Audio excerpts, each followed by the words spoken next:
P T I committee کی اسمبلیاں تحلیل کرنے کی سفارشات پنجاب کے ارکان کی مخالفت۔ تحریک انصاف کی اعلیٰ سطحی کمیٹی نے صوبائی اسمبلیوں کی تحلیل کے معاملے پر اپنی سفارشات تیار کر لیں۔ ذرائع کے مطابق پی ٹی آئی کے وائس چیئرمین شاہ محمود قریشی کی زیر صدارت اجلاس ہوا، جس میں میاں اسلم اقبال، محمود الرشید، حماد اظہر اور اعجاز چودھری سمیت دیگر ارکان شریک ہوئے۔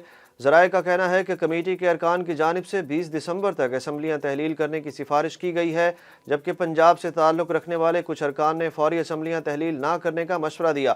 ذرائع کے مطابق ارکان نے رائے دی کہ سیاسی کارڈ کھیلتے ہوئے ٹائمنگ کو مد نظر رکھا جائے۔ رانا ثناءاللہ نے ایک بار پھر عمران خان کو اسمبلی واپس جانے کا کہہ دیا۔ وزیر داخلہ نے کہا کہ عمران خان کو معذرت کر کے اسمبلی واپس جانا چاہیے۔ اگر عمران خان نے اسمبلیاں توڑنے کا فیصلہ کر لیا تو 20 دسمبر کا انتظار کیوں؟ ابھی اعلان کر دیں۔ اگر اسمبلیاں توڑی گئیں تو ہم الیکشن میں جانے کے لیے تیار ہیں۔ پنجاب اور کے پی اسمبلیاں تحلیل کرنے سے پہلے قومی اسمبلی کے استعفے منظور کرائیں۔ اگر کرپٹ سسٹم سے نکلنا ہے تو سینٹ بھی چھوڑ دیں۔ رانا ثناءاللہ نے کہا کہ عمران خان ملک میں صرف عدم استحکام چاہتے ہیں۔ اگر 2 صوبوں میں الیکشن ہوئے تو باقی 2 صوبوں میں نگران حکومت نہیں ہوگی۔ عمران خان صاف اور شفاف الیکشن کے بنیادی نظام کو نقصان پہنچانا چاہتے ہیں۔ وزیر داخلہ نے کہا کہ کوشش کریں گے کہ اسمبلیاں توڑنے کے عمل میں شامل نہ ہوں۔ سیاستدان ہمیشہ بیٹھ کر ڈیڈ لاک ختم کرتے ہیں۔ وزیر داخلہ نے کہا کہ کالعدم ٹی ٹی پی کی طرف سے بلوچستان حملے کی ذمہ داری قبول کرنا الارمنگ ہے۔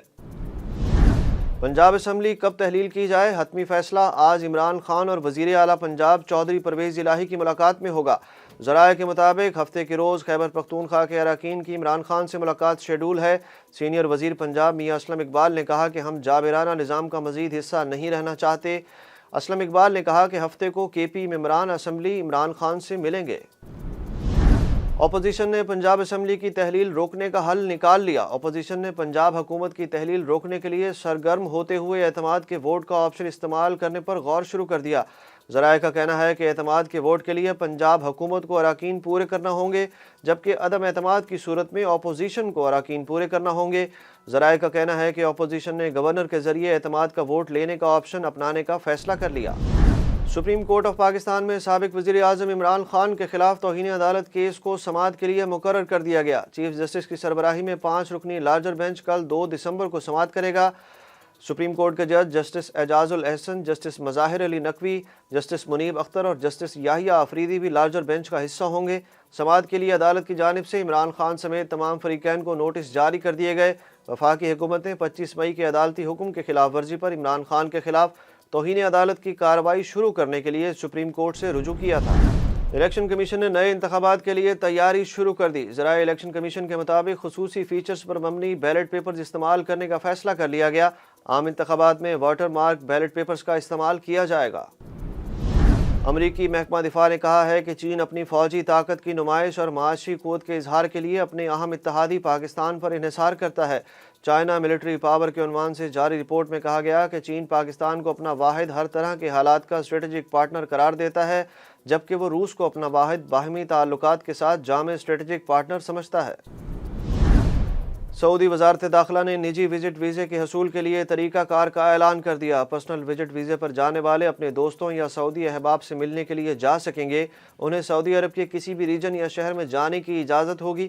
حکام کے مطابق مکہ میں عمرے اور مدینہ میں مسجد نبوی کی زیارت کے ساتھ ملک میں موجود مذہبی اور تاریخی مقامات کے ساتھ ثقافتی پروگراموں میں شرکت بھی کر سکیں گے۔ سعودی شہری اپنے احباب کو ملک آنے اور عمرے کے لیے نجی وزٹ ویزے پر بلا سکتے ہیں۔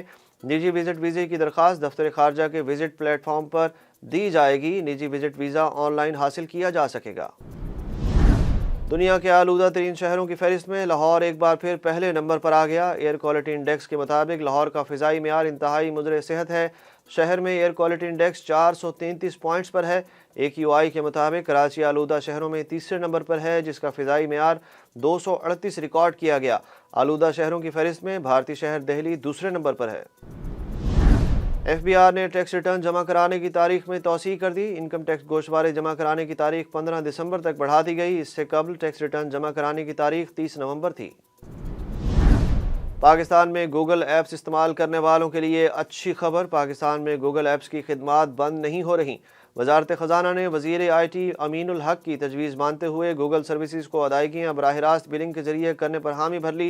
اسٹیٹ بینک کو 1 ماہ تک پالیسی پر عمل درآمد مؤخر کرنے کی ہدایت کر دی گئی۔ مرکزی بینک گوگل ادائیگی کرے گا۔ وزیر آئی ٹی امین الحق نے کہا کہ اب پاکستان میں پیڈ گوگل سروسز بند نہیں ہوں گی، ادائیگیاں شیڈول کے مطابق کی جا سکیں گی۔ اور راولپنڈی میں پاک انگلینڈ سیریز کے پہلے ٹیسٹ کا آغاز، انگلینڈ کے بلے بازوں نے ٹیسٹ کو ون ڈے میچ بنا دیا۔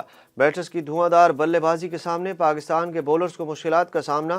دونوں انگلش اوپنرز کی سنچریاں۔ پاکستان کی جانب سے ٹیسٹ میں ڈیبیو کرنے والے زاہد محمود نے 2 جبکہ حارث رؤف نے 1 وکٹ حاصل کی۔